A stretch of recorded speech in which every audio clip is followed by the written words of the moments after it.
Welcome back, everybody. Here we are on January 12th of 2026. And today we're going to be covering a whopping 6 years ago on January 12th when the Chinese authorities informed the World Health Organization, also known as WHO, of 41 confirmed novel cases, 1 death in Wuhan of the coronavirus, and where that took us into COVID-19 pandemic and how that made the timeline that we currently exist in basically non-existent for 5 years. So we'll just be covering the COVID-19 pandemic. Awesome. The global COVID-19 pandemic, also known as the coronavirus pandemic, caused a severe acute respiratory syndrome coronavirus, also known as SARS-CoV-2, began an outbreak in Wuhan, China in December of 2019. Soon afterwards, spread through other parts of Asia, then worldwide in early 2020. WHO declared an outbreak public health emergency international concern on 30 January 2020 and is assessed to have become a pandemic on 11 March of 2020. The WHO declared the public health emergency caused by COVID-19 had ended in May of 2023, so 3 years later. Some of those years locked up, and some probably still affected by it today. But anyways, COVID-19 symptoms range from asymptomatic to deadly, but most commonly included fever, sore throat, nocturnal cough, fatigue. Transmission of the virus is often through airborne particles. Mutations have produced many strands and variants with varying degrees in effective and virulence. COVID-19 vaccines were developed rapidly and deployed to the general public in the beginning of December 2020, made available through government and international programs such as COVAX, aiming to provide vaccine equity. Treatments include novel antiviral drugs and symptom control. Common mitigation measurements during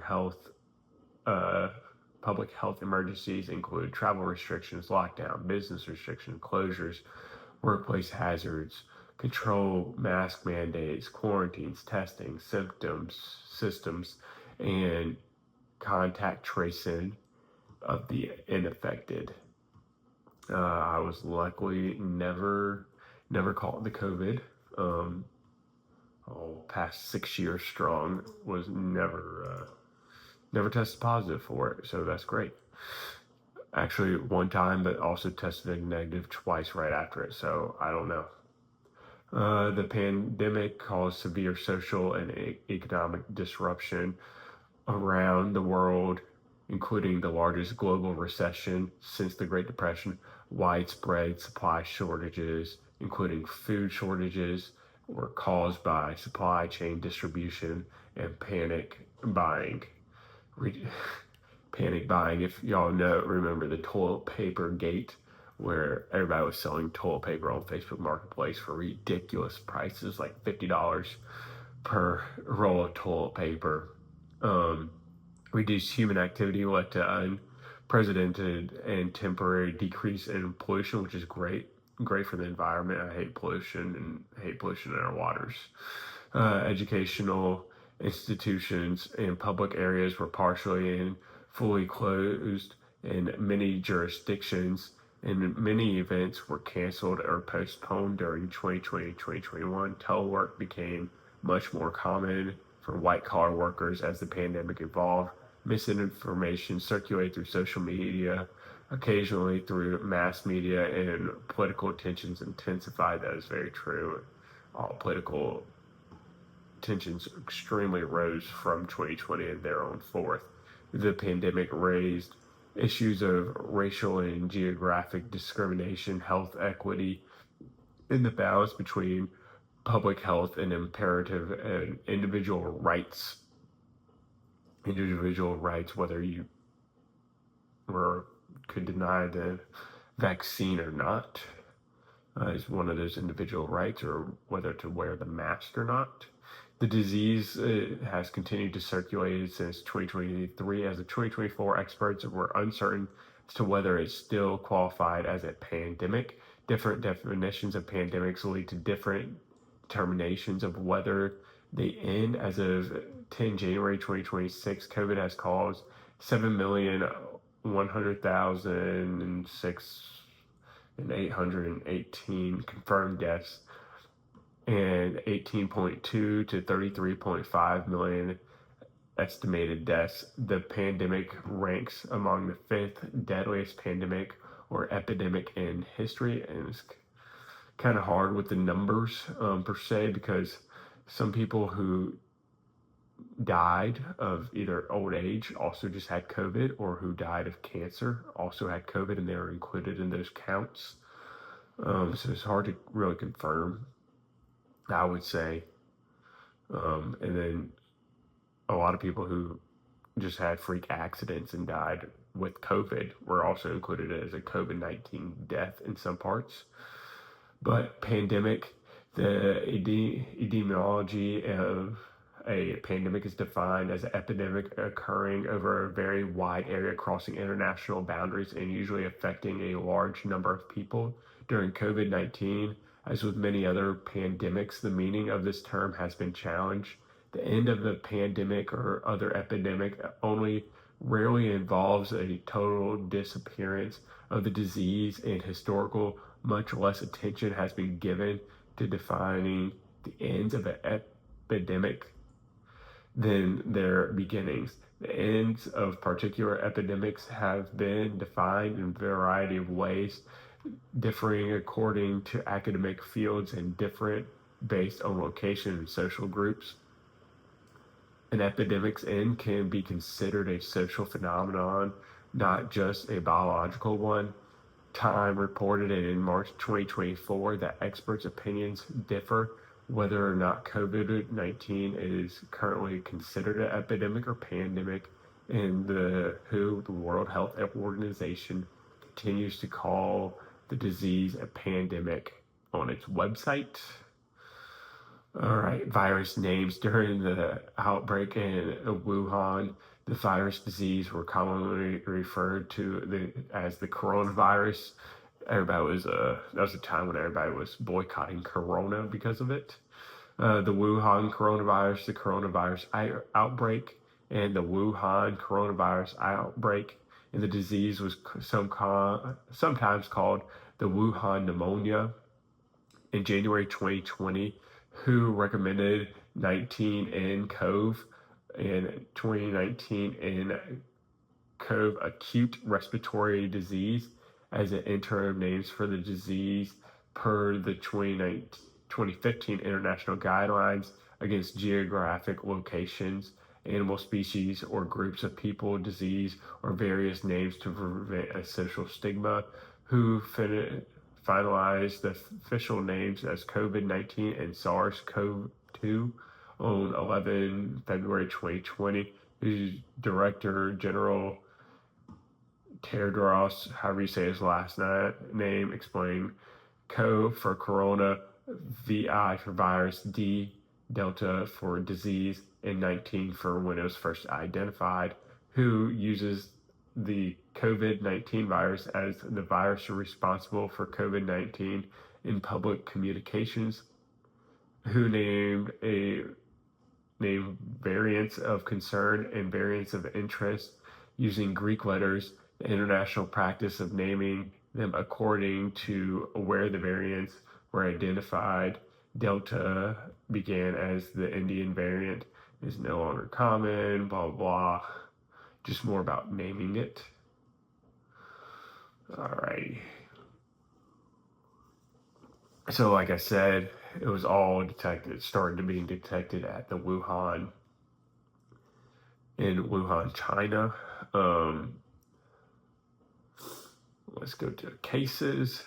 During the start of the COVID-19 pandemic, it was not clear whether young people were less likely to be affected infected or less likely to develop symptoms and being tested. A retrospective cohort study in China found that children and adults were just as likely to be infected.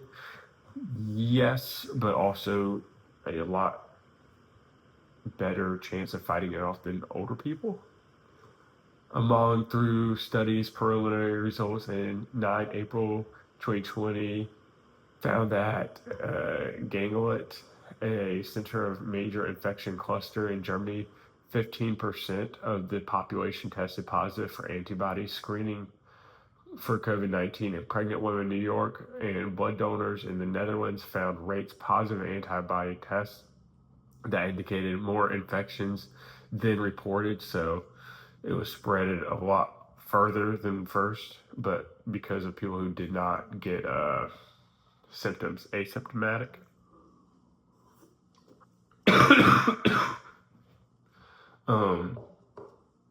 They just weren't detected because they didn't have any symptoms. Initial estimates, the basic reproduction number in 2020 of January were between 1.4 and 2.5, but subsequent analyses claim that there may be about 5.7%. In December 2021, the number of cases continued to decline due to several factors, including new variants of COVID-19. As of that 28 December, 282 million individuals worldwide have been confirmed to be infected. As of 14 April 2020, or 500 million cases were globally confirmed. Most cases are unconfirmed, with the Institute of Health Metrics and Evaluations estimated the true number of cases in the early 2020s to be in the billions. Test positivity rate, that was a big thing, was the false positives. One measure public health official, policymaker have used to monitor the pandemic guidelines decision making in the test positivity rate, or percent positive, according to Johns Hopkins in 2020, one benchmark for too high percentage cost positive, percent positive is 5%, which was used by WHO in the past. I know a new study came out about PCR test.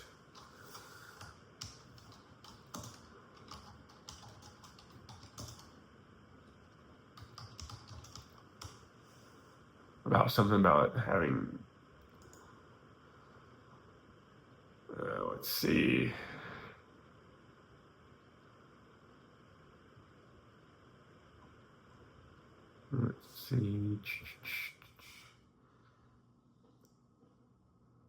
Some say, I think this says 2/3 are false positive from the PCR test.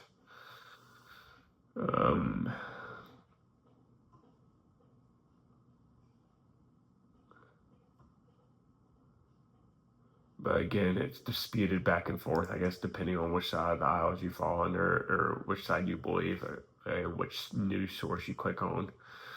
All right, but we will continue on. Deaths as of 10 March 2023, more than 6.88 million deaths has been attributed to COVID-19. The first confirmed death was on 9 January 2020 of Wuhan. These numbers may vary by region and over time influence testing numbers, healthcare systems, treatment option, government response, and time since initial outbreak. Again, a lot of variance, whether you live in a very populated density place or a low populated place. The more people you have, the higher death rate you'll have. All right. And multiple measures are used to quantify mortality. Official death counts typically include people who died after testing positive, like I said. So they tested positive, but they didn't die from it. Such counts exclude deaths without testing. Conversely, deaths of people who died from underlying conditions following a positive test may be included, like I said. Countries such as Belgium included deaths from suspected cases, including those without tests, thereby increasing counts. So either way, the counts were increased because apparently Belgium just said yes, they had COVID without actually testing. In some places with underlying diseases or conditions, they still counted them in the counts, even though it wasn't from that. But then again, it says official death counts have been claimed to underreport the actual death toll because of excess mortality. Data shows the increase of deaths that is not explained by COVID-19 deaths alone. Such data estimates a true number of COVID-19 deaths worldwide have included a range from 8.2 to 33 million, as well as over 18.5 million by 2023 April, and 18.2 million between 1 January and 31st January 31 December 2021 by comprehensive international studies. Such deaths include deaths due to healthcare capacity constraints, priorities, as well as reluctant to seek healthcare to avoid possible infection. Further research may help distinguish proportions directly caused by COVID-19 from those caused by indirect consequences of the pandemic. In May of 2022, WHO estimated the number of cases and deaths by the end of 2021 to be 14.9 million compared to 5.4 million reported COVID-19 deaths, with the majority of the unreported 9.5 million deaths believed to be direct deaths due to the virus rather than the indirect deaths. Some deaths were because people had other conditions, could not access medical service. So, there it goes again. In December of 2022, WHO estimates excess deaths from the pandemic during 2020 and 2021, again concluding 14.8 million excess deaths. Early deaths occurred, reaffirming the detailing of their prior calculation from May, as well as updating them, addressing criticism. These numbers do not include measures like years of life of potential loss and may make the pandemic in 2021's leading cause of death.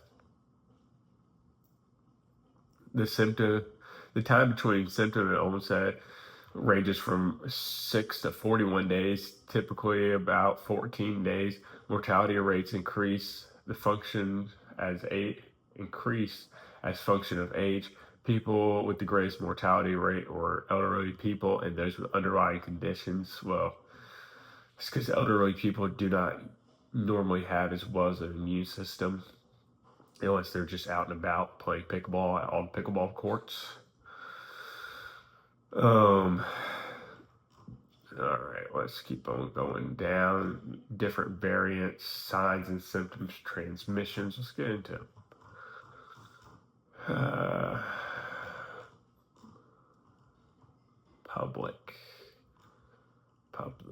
public herd immunity.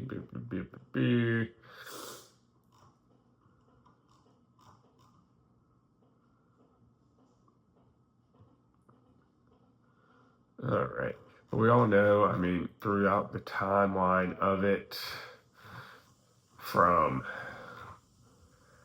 the prevention, you had to be 6 feet from everybody, sing your ABCs twice, or the happy birthday song while washing your hands, and vaccines that cause a whole trickle-down effect in vaccines, and especially over in the U.S., it definitely caused a whole trickle-down of vaccines going on over there today. The treatments, again, with vaccines, and then the whole thing with being put on a ventilator, and if the ventilator was killing people or not. And then just the containment of it, again, with the quarantines, the lockdowns, the border lockdowns. If you remember seeing all the airplanes just on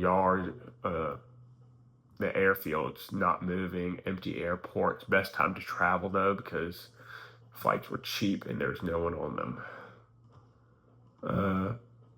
But again, COVID-19, one of the weirdest times in human history, that's for sure. Blow up of social media, complete change of the world overall. Took those 5 years and threw them like a paper ball past us. Don't even remember them.